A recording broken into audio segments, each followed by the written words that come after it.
Hi, this is Dirk from B&B Auto Sales. Out driving our 72 Challenger 340. It's a run 60, about 3,300, 3,500 RPMs. Tires are kind of smaller. I think some bigger tires would take care of that, so it's a little more drivable. Gauges seem to work. It does got an aftermarket temp gauge down below. Nice driving car, goes down the road nice and straight.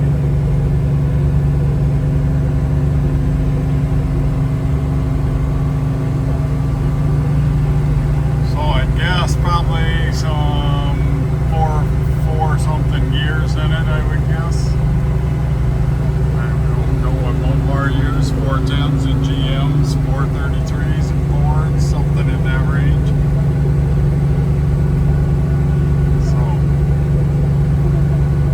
Got some pretty good pickup from 0 to 60, I bet.